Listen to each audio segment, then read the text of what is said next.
So currently there are 11 races. There's human, Githyanki, half-orc, dragonborn, elf, half-elf, drow, tiefling, halfling, gnome, and dwarf.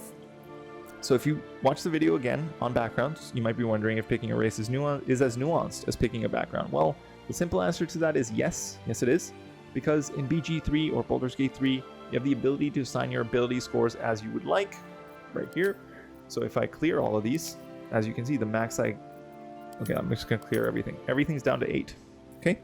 I'll cover this in more detail in a video on ability scores. But for now, that's what you need to know. You can assign your ability points to these abilities, and you can assign these bonuses, which each race gets. So +2 to any one of these, and +1 to any one of these. Now, let's get back to it. So, and the other aspect that makes the race nuanced is the race features. So what do I mean by this? Well, you can pick between the 11 races, which have 28 sub-races, with each of these races and sub-races providing some sort of benefit that the other races may or may not provide. All races do provide, like I mentioned, the +2 and the +1 to ability points, but what other things they offer is very different. So sit back, relax, and with the brief overview and some background out of the way, let's dive into the races in more detail. Drow. So the Drow are the Dark Elves of the Forgotten Realms. They dwell in the Underdark, large subterranean caverns beneath the surface.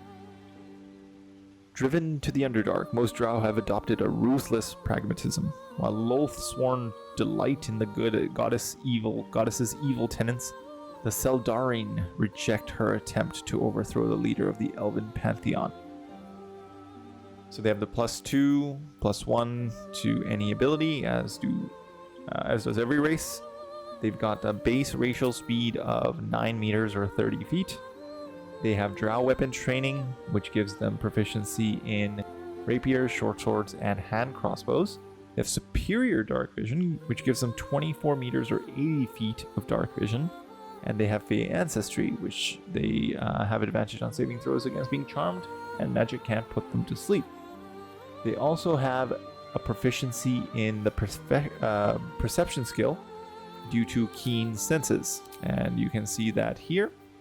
Keen senses, guaranteed from race. And they also have Drow magic, which allows them to gain access to some spells. You don't see them here because you can only get them at level 3 and level 5. But you get Fairy Fire at level 3 and Darkness at level 5. The Drow have 2 sub-races. They do not offer anything more to your customization for skills and abilities, but they're different in terms of the worship. So first we've got the Loth-sworn Drow. They're raised by Lol's cult in the city of Menzoberranzan. These Drow embody the virtues of their corrupt and merciless goddess. Lolth marks her followers with bright red eyes, so those in the Underdark will learn to fear them on sight. There they are. And then we have the Seldarine Drow, or Seldarine Drow. And they have white eyes. Or not red eyes, I guess you could say. And it looks like they... Oh, it's a barb. I don't know why I clicked on that. But anyways. Seldarine Drow can be found seeking allies from all over Faerun, aiming to settle their conflict with Loth. And each player by any means, and each other by any means necessary. And they don't have red eyes. So I'm going to give you guys a bit more info on the Lolth and the Seldarine Drow just because I found it. So the Loth-sworn Drow, they are part of the cult of Lolth, the much reviled matriarch of the Drow pantheon. Lolth holds sway over spiders, the Underdark, and the wicked creatures of the Demon Web pits. Her primary goal is to corrupt all Drow, transforming them into heartless cultists.